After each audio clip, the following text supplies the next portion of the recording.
Boche style ഇപ്പൊ നമ്മൾ കാണുന്ന ഇത് എത്രയോ വർഷങ്ങളായിട്ട് ഇപ്പൊ ഈ ഒരു ബോച്ചെ സ്റ്റൈൽ, ഈ ഒരു യുണീക് സ്റ്റൈലും ഇതും ബോച്ചയുടെ തന്നെ ഒരു ഓൺ ക്രിയേഷൻ ആണോ? ഇങ്ങനെ ഒരു ഇതെന്റെ ക്രിയേഷൻ അല്ല, ഇതെന്റെ ഗ്രാൻഡ് ഫാദർ ഒക്കെ ഉപയോഗിച്ചിരുന്ന ഡ്രസ്സാണ്. ഈ പഴയ കാലത്ത് ഇതൊക്കെ മുണ്ട്, അതെ, അതിങ്ങനെ ചെയ്യണം എന്നൊക്കെ ഒരു തോന്നിയത് വെക്കി. അല്ല, അതിപ്പോ എനിക്ക് ഐഡിയ വന്നത് ഗ്രാൻഡ് ഫാദർ യൂസ് ചെയ്തിരുന്ന ആയതുകൊണ്ട് പുള്ളിയായിട്ടുള്ള ഒരു അടുപ്പം. എനിക്ക് 1-ാം ക്ലാസ് 2-ാം ക്ലാസ്സിലൊക്കെ 5 പൈസ 3 പൈസ ഒക്കെ തരും മിഠായി വാങ്ങാം ആ സമയത്ത്. അപ്പൊ അങ്ങനെയൊക്കെയുള്ള ഒരു ഇത് വെച്ചിട്ട്, പിന്നെ ആളുടെ കാല് ഒഴിഞ്ഞു കൊടുക്കും ഞാൻ, കാലില് നീരുണ്ട്. അപ്പം എരിക്കിന്റെ ഇല സ്കൂളിൽ നിന്ന് വരുമ്പോ കൊണ്ടുവരാൻ പറയാം അപ്പാപ്പൻ. അപ്പൊ അവിടെ ഞങ്ങളുടെ സ്കൂളിൽ പഠിക്കുമ്പോ അതിന്റെ അടുത്താണ് ശവക്കൊട്ട. അവിടെ ഈ എരിക്കിന്റെ ഇലയുണ്ട്, ഒരു പശ പോലെ. അപ്പൊ ഇല പഠിച്ച് കൊണ്ടുവരും. അത് ഇട്ടിട്ടാണ് കുഴമ്പ് എന്തോ ഉണ്ടാക്കുക അമ്മ. എന്നിട്ട് അത് കാലുമിട്ട് ഒഴിഞ്ഞു കൊടുക്കണ പണി. അപ്പൊ 5 പൈസ 3 പൈസ തരും. അപ്പൊ അങ്ങനെയൊക്കെ ഒരു പഴയ കാലത്തെ ഓർമ്മകളും ബന്ധങ്ങളും ഒക്കെ നമുക്ക് വാല്യൂ ആണല്ലോ. മനുഷ്യ സ്നേഹം, ബന്ധം. എനിക്ക് ആരോടെങ്കിലും ഇഷ്ടപ്പെട്ട് കഴിഞ്ഞാൽ അതിപ്പോ ഗ്രാൻഡ് ഫാദർ ആണ്, അല്ലെങ്കിൽ ഇപ്പോൾ ആരോട് ഇഷ്ടം വന്നാലും നമുക്ക് ആത്മാർത്ഥമായിട്ട് അതൊരു ഇതാണ്. അയാളെ നമ്മൾ ഇമിറ്റേറ്റ് ചെയ്തു പോകും. എനിക്ക് വളരെ ഇഷ്ടമുള്ള ആൾക്കാര് ഞാൻ അറിയാതെ അയാളുടെ സ്റ്റൈലിൽ സംസാരിക്കുക, പുറത്തല്ല, ഒറ്റയ്ക്ക് അല്ലെങ്കിൽ അതേപോലെയൊക്കെ ഇങ്ങനെ ചിന്തിക്കും. അയാളിൽ ഒരാളായിട്ട് മാറും ഞാൻ. അപ്പൊ ഞാനിത് ഡ്രസ്സ് ഇട്ടിട്ട് കണ്ണാടിയിൽ നോക്കും. എന്നിട്ട് ഞാൻ ഇനാശു അപ്പാപ്പൻ എന്നാ പറയാ, ഇനാശു അപ്പാപ്പനായിട്ട് ഞാൻ നോക്കും. Grand father. എന്നിട്ട് ഞാൻ തന്നെ ഞാൻ ഇനാശു ആണ്. അങ്ങനെയൊക്കെയുള്ള കുറെ ഇതൊക്കെ ഉണ്ടല്ലോ. അത് ഇഷ്ടമുള്ളവരെ ഇമിറ്റേറ്റ് ചെയ്യുക, അവരെ കുറിച്ച് ആലോചിക്കുക, ചിന്തിക്കുക, അങ്ങനെയൊക്കെയാണ് ഇത് തുടങ്ങിയത്. ഇടയ്ക്കൊക്കെ ഇടാറുള്ളായിരുന്നു, പിന്നെ ഇട്ടിട്ട് അത് അങ്ങോട്ട് സെറ്റായി. പിന്നെ ആൾക്കാർ അത് സ്വീകരിച്ചു, നമുക്കൊരു യൂണിഫോം തന്നു. ഇനിയിപ്പോ മാറാനും പറ്റാത്തൊരു ഇതാണ്. ഇല്ല, ഒരിക്കലും ഇല്ല. എല്ലാ ഡിസ്കോ ഡാൻസിനോ അതോ ഫോറിനിൽ തണുപ്പൊക്കെ ഉണ്ടെങ്കിൽ അങ്ങനെയൊക്കെ പോകുമ്പോൾ, യാത്ര ചെയ്യുമ്പോൾ ഫ്ലൈറ്റിൽ അങ്ങനെയൊക്കെ ഉണ്ടാവുമ്പേ ഉള്ളൂ. അതർവൈസ് ഇപ്പൊ ഇത് സെറ്റാണ്. ഈ ടൈറ്റ് ആയിട്ടുള്ള ഒക്കെ ഇടുമ്പോ എനിക്ക് ഭയങ്കര കംഫർട്ട് ഇല്ല. നമുക്ക് ഇനി ഒരു വീഡിയോ കോളിലേക്ക് നോക്കാം.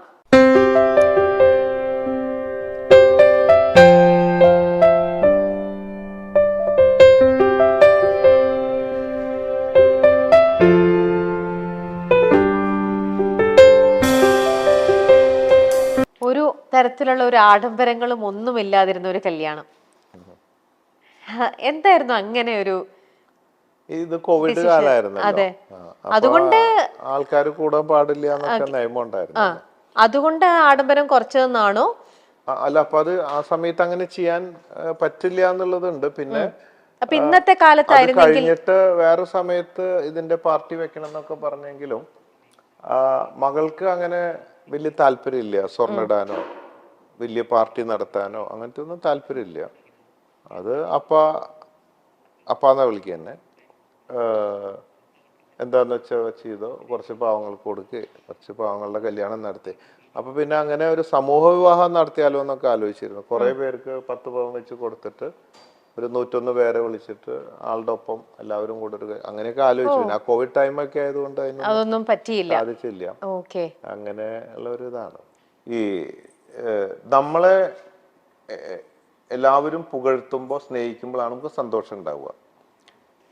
പക്ഷേ നമ്മളെ നെഗറ്റീവായിട്ട് പറയുമ്പോഴും എൻജോയ് ചെയ്യാൻ നമുക്ക് പറ്റുന്ന അവസ്ഥകളുണ്ട്. പല അവസ്ഥകളുണ്ട് മനുഷ്യന്. ഇപ്പൊ ഞാൻ പറഞ്ഞല്ലോ, ഇപ്പൊ നമ്മൾ അടിച്ചാൽ വേദനിക്കല്ലേ ചെയ്യാം. അവരോട് വേദന നമുക്ക് ആർക്കും ഇഷ്ടമല്ലല്ലോ. ഞാൻ എൻ്റെ ഒരു ഫ്രണ്ടിന്റെ ഫ്രണ്ടാണ് ബോംബെയിൽ ചെല്ലുമ്പോൾ രാവിലെ തന്നെ ആള് റൂമിൽ നിന്ന് ഒരു ശബ്ദം കേൾക്കുക, പെട്ടെന്ന് അടി ഇങ്ങനെ ചാട്ടവാറ കൊണ്ട് അടിക്കുക, ചിരിക്കുക.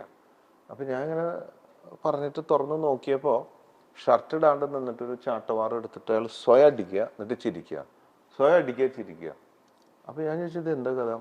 അപ്പൊ പുള്ളി ഒരു ആസാമിയാണ്, ആസാംകാരനല്ല, ഒരു പ്രത്യേക മെന്റാലിറ്റി ഉള്ള ആളാണ്. പുള്ളി പറഞ്ഞു തന്നത് ആളുടെ ജീവിതത്തിൽ പഠിക്കാൻ ഒരുപാട് കാര്യങ്ങളുണ്ട്. ആള് പറയുന്നത് നമ്മൾ സ്വയം വേദനിപ്പിച്ച് കഴിഞ്ഞിട്ട് നമ്മൾ ചിരിച്ച് പഠിച്ചാൽ ഈ വേദന മറികടന്ന് നമുക്ക് ചിരിക്കാൻ പറ്റും. നമ്മുടെ ജീവിതത്തിൽ പല വേദനകൾ വരുമ്പോഴും, ഇപ്പൊ നമ്മൾ ഒരാൾ വീണു, കാലൊടിഞ്ഞു, അല്ലെങ്കിൽ അത് അയ്യോ എന്ന് പറഞ്ഞ് ഓളിയിട്ട് കരയും. അതിന് പകരം നമുക്കൊരു അപകടം വരുമ്പോൾ, പലതും വരുമ്പോൾ മാനസികമായിട്ടും ശാരീരികമായിട്ടും നമ്മൾ, എനിക്ക് തോന്നിയത് ഇയാൾക്ക് വട്ടാണെന്ന്. കാരണം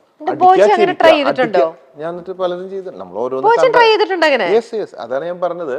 നമുക്ക് വേദന ഉണ്ടാവുമ്പോൾ ചിരിച്ചു പഠിച്ചാൽ നമുക്ക് ചിരിക്കാൻ കഴിയും. ഇത് ഇപ്പൊ ഡ്രൈവിംഗ് പഠിക്കുന്ന പോലെയല്ലേ, ഇപ്പൊ സ്വിമ്മിങ് പഠിക്കുകയാണ് നമ്മള്. അപ്പോൾ നമ്മൾക്ക് അതിനുള്ള കഴിവ് തന്നിട്ടുണ്ട്, സൃഷ്ടിയിലുണ്ട്, നമ്മുടെ ബ്രെയിനിൽ ഇതിലൊക്കെ ഉണ്ട്. എന്താണോ നമ്മൾ പ്രാക്ടീസ് ചെയ്യുന്നത് അതാണ് നമുക്ക് പറ്റുക. അപ്പോൾ പ്രാക്ടീസ് ചെയ്ത് നമുക്ക് ഒരുപാട് കാര്യം പറ്റും. അപ്പോൾ വേദന വരുമ്പോൾ ചിരിച്ചു പഠിച്ചാൽ നമുക്ക് ചിരിക്കാൻ പറ്റും. It's possible, I proved. അതുപോലെ വിഷമങ്ങളും കാര്യങ്ങളൊക്കെ വരുമ്പോൾ നമ്മളത് പ്രാക്ടീസ് ചെയ്യുക, അങ്ങനെ നടക്കും എന്ന് തോന്നിക്കഴിഞ്ഞാൽ അത് അങ്ങനെ നടന്നു പോകും.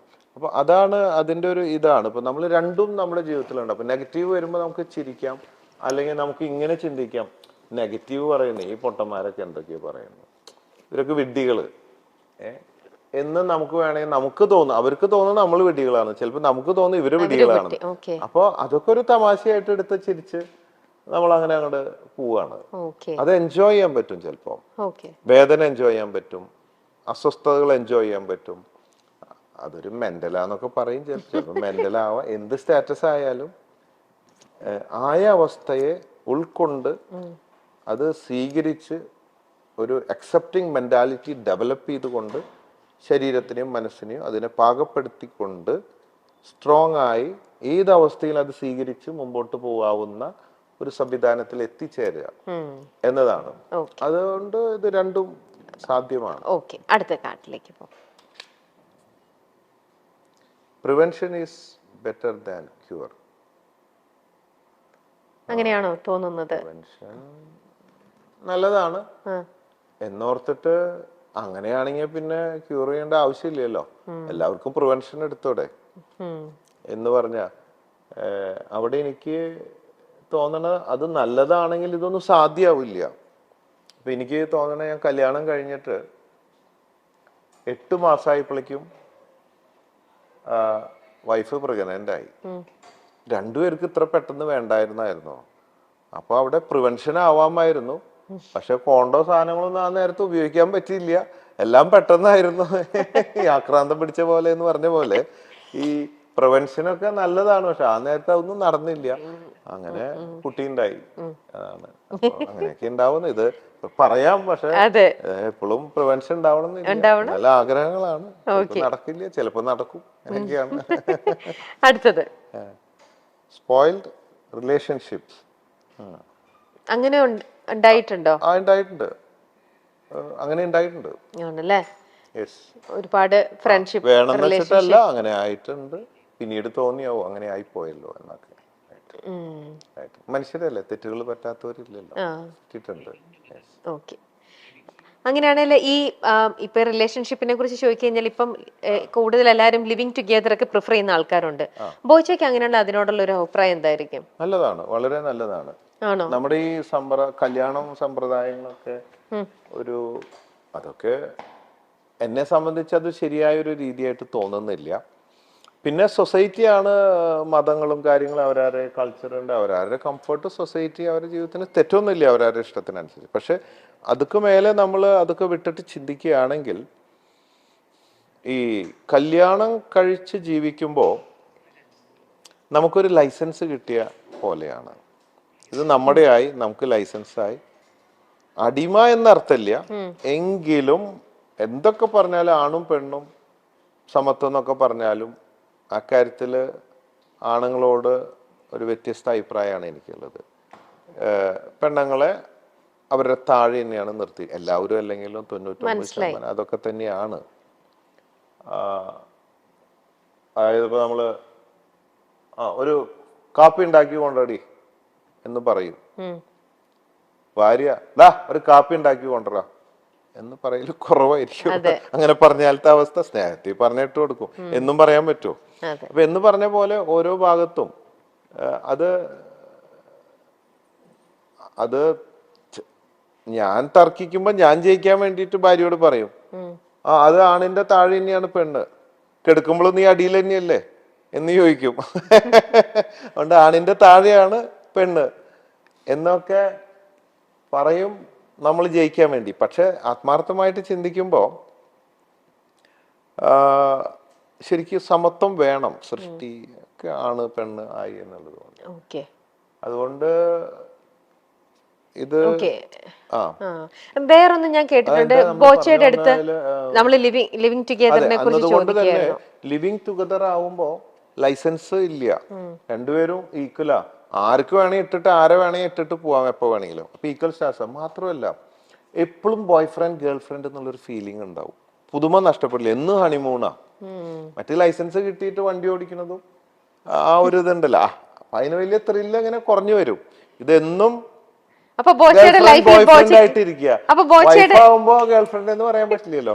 ബോച്ചയുടെ വൈഫ് ഇത് കാണുന്നുണ്ടാവില്ലേ? അപ്പൊ ബോച്ചയുടെ അല്ല, സത്യം ലൈഫിലും പറയുന്നോണ്ട് എന്താ എന്താണല്ലേ? പക്ഷെ എന്നാലും അവളെ ഗേൾ ഫ്രണ്ട് ആക്കാറുണ്ട് ആണല്ലേ? ഇടയ്ക്ക്. ഇടയ്ക്ക് മാത്രം. മറ്റേത് എന്നും ഗേൾ ഫ്രണ്ടും ബോയ് ഫ്രണ്ടാ, ലൈസൻസ് ഇല്ലല്ലോ. കട്ട് തിന്നുമ്പോ ഒരു സുഖമുണ്ട്, ഒരു മറവ് ഉണ്ടാവുമ്പോ അത് എത്രയായാലും അതിന്റെ ഒരു സുഖം വേറെ തന്നെയാ. അപ്പൊ അങ്ങനെ കട്ട് തിന്നിട്ടുണ്ടെന്നാണോ പറയണത്? പിന്നെ എന്താ, ഞാൻ സത്യം പറയുന്ന ആളല്ലേ. അപ്പൊ അതുകൊണ്ടാണ് അതിന്റെ ആ ഒരു ആ സുഖം മനസ്സിലായത്. ഓക്കെ. പൊതുവേ അപ്പൊ അങ്ങനെയാണെങ്കിൽ ഞാൻ വേറൊന്ന് ഇങ്ങനെ പറഞ്ഞുകൊണ്ട് ചോദിക്കാണ്, ഇത്ര ഫ്രീ ആയിട്ട് ആൻസർ ചെയ്യുന്നതുകൊണ്ട് തന്നെ. ഒരു വിവാഹിതനാണ്, അപ്പം ഇങ്ങനെ ഇരിക്കുമ്പോ തന്നെ ഇപ്പൊ കട്ട് തിന്നു എന്ന് പറയണ്ട് ബോച്ചി. അപ്പൊ അത് ഒരു നല്ല ഒരു ഇതായിട്ട് നമുക്ക് പറയാൻ പറ്റുമോ? ഞാൻ പറഞ്ഞു, ഞാൻ നല്ലത് മാത്രമല്ല, ഞാൻ തെറ്റും ചെയ്യുന്നുണ്ട്, ഞാൻ തെറ്റ് ചെയ്യാറുണ്ട്. ഞാൻ തുറന്ന് എന്റെ ഒരു ക്വാളിറ്റി, തെറ്റ് ചെയ്താൽ തുറന്ന് ഇത്രയല്ലേ വ്യത്യാസമുള്ളൂ. ഞാൻ എല്ലാം തുറന്നു പറയുന്നു, ബാക്കിയുള്ളവരൊക്കെ കാണാൻ പറയത്ത്, അത്രയല്ലേ വ്യത്യാസമുള്ളൂ. എല്ലാവരും മനുഷ്യനും ചോരയും നീരൊക്കെ ഉള്ളവരാ, അല്ലെ മന്ദബുദ്ധി ആയിരിക്കണം. അപ്പോ അതുകൊണ്ട് എല്ലാവരും ഒന്നൊക്കെ തന്നെ, ആഗ്രഹങ്ങളില്ലാത്ത ആരൊക്കെ ഉണ്ട്. ചിലർ ഓപ്പൺ ആണ്, ചിലർ ക്ലോസ്ഡ് ആണ്, ഇത്രയുള്ള വ്യത്യാസമുള്ളൂ. എനിക്ക് ഏകമകൾക്ക് അച്ഛനൊരു സൂപ്പർ ഹീറോ തന്നെയാണ്. തന്റെ പ്രണയം ആദ്യമായി അച്ഛനോട് പറഞ്ഞപ്പോൾ മറ്റൊന്നും നോക്കാതെ സമ്മതം മൂളിയതും അന്ന ഒരു സമയത്ത് തുറന്നു പറഞ്ഞിരുന്നു. ന്യൂ ജനറേഷൻ വിവാഹം നടത്തി കോടികൾ പൊടിക്കുന്ന ചിലർക്കുള്ള മാതൃക കൂടിയായിരുന്നു സ്വർണ്ണ വ്യാപാരിയായ കോടീശ്വരനായ ബോബി ചെമ്മണ്ണൂരിന്റെ മകളുടെ വിവാഹം. ഏറ്റവും സിമ്പിൾ, മാധ്യമ ശ്രദ്ധ ഒന്നും നൽകാതെ നടത്തിയ വിവാഹത്തിന്റെ ദൃശ്യങ്ങൾ ആ സമയത്ത് വൈറലായി മാറിയിരുന്നു. തീർത്തും ലളിതമായ ചടങ്ങുകളിലൂടെയായിരുന്നു ഏക മകളുടെ വിവാഹം ബോബി ചെമ്മണ്ണൂർ നടത്തിയത്. മകളുടെ വിവാഹത്തിലും പതിവ് വേഷവിധാനത്തിൽ തന്നെയാണ് ബോബി എത്തിയത്. നിറഞ്ഞ കയ്യടിയോടെയാണ് തങ്ങളുടെ ബോച്ചിയുടെ മകളുടെ വിവാഹ വാർത്തയെ സോഷ്യൽ മീഡിയ സ്വീകരിച്ചത്. ഒരു തരി പൊന്നില്ലാതെ ചെറിയൊരു നെക്ലസ് മാത്രം അണിഞ്ഞുകൊണ്ടാണ് വിവാഹ ചടങ്ങിൽ അന്ന എത്തിയത്. തന്നോട് ഒരിക്കലും ഒന്നും ആവശ്യപ്പെടാത്ത മകളാണ് അന്ന എന്നാണ് ബോച്ചി പറഞ്ഞിട്ടുള്ളത്. മാസം 1 ലക്ഷം രൂപ മകൾക്ക് കൊടുക്കുന്ന അച്ഛനാണ് താനെന്നും അദ്ദേഹം വെളിപ്പെടുത്തിയിരുന്നു. കുഴപ്പമില്ലാത്ത ചുറ്റുപാടുകൾ ഉണ്ടെന്നാണ് ആസ്തിയെക്കുറിച്ചുള്ള ചോദ്യത്തിന് ബോച്ചിയുടെ മറുപടി. നിനക്ക് വേണമെങ്കിൽ പണിയെടുക്കണമെന്ന് മകളോട് പറഞ്ഞു കൊടുക്കുന്ന അച്ഛൻ കൂടിയാണ് അദ്ദേഹം. പണിയെടുത്താൽ ജീവിക്കാം, ബിസിനസ് വേണമെങ്കിൽ അത് ചെയ്യാം, അല്ലെങ്കിൽ അതിന്റെ ഭാഗമാകാം, അതുമല്ലെങ്കിൽ ചുമ്മാ ഇരിക്കണമെങ്കിൽ അങ്ങനെയും. ഞാൻ നിർബന്ധിക്കില്ല. ഇതുവരെയും എന്നോട് ഒരു സാധനവും മകൾ ആവശ്യപ്പെട്ടിട്ടില്ല. സ്വർണം വേണ്ട, കാശ് വേണ്ട, കാർ വേണ്ട, നെക്ലസ് വേണ്ട, അവൾക്കൊന്നും വേണ്ട. ഒന്നും ഇതുവരെയും ആവശ്യപ്പെട്ടിട്ടില്ല. ജീവിക്കാൻ ഒരു മാസം 1 ലക്ഷം കൊടുക്കാറുണ്ട്, അതുകൊണ്ട് അവർ ജീവിക്കുന്നു. അതിൽ കൂടുതൽ ഒന്നും ചോദിക്കില്ല, ചോദിച്ചാൽ കൊടുക്കും. പക്ഷെ അവൾക്കൊന്നും വേണ്ട. 10 ലക്ഷം രൂപ കൊടുത്തിട്ട് അടിച്ചു പൊളിച്ച് ജീവിക്കെന്ന് പറയുന്ന ആളല്ല താൻ. പണിയെടുത്ത് ജീവിക്കൂ എന്ന കാഴ്ചപ്പാടാണ് തനിക്കെന്നും ബോച്ചി പറയുന്നുണ്ട്. 2021 യാക്കര സെന്റ് മേരീസ് ചർച്ചിൽ വെച്ച് ജൂലൈ 12-നായിരുന്നു അന്നയുടെയും സാമിന്റെയും വിവാഹം. വിരലിൽ എണ്ണാവുന്നവർ മാത്രമാണ് ചടങ്ങിൽ പങ്കെടുത്തത്. കോവിഡ് കാലമായതിനാൽ എല്ലാവിധ സുരക്ഷാ മാനദണ്ഡങ്ങളും പാലിച്ചുകൊണ്ടുകൂടിയാണ് ചടങ്ങുകൾ നടന്നത്. വർഷങ്ങൾക്ക് മുൻപേ ഉണ്ടായ സൗഹൃദമാണ് പിന്നീട് പ്രണയത്തിലേക്കും വിവാഹത്തിലേക്കും എത്തിയത്.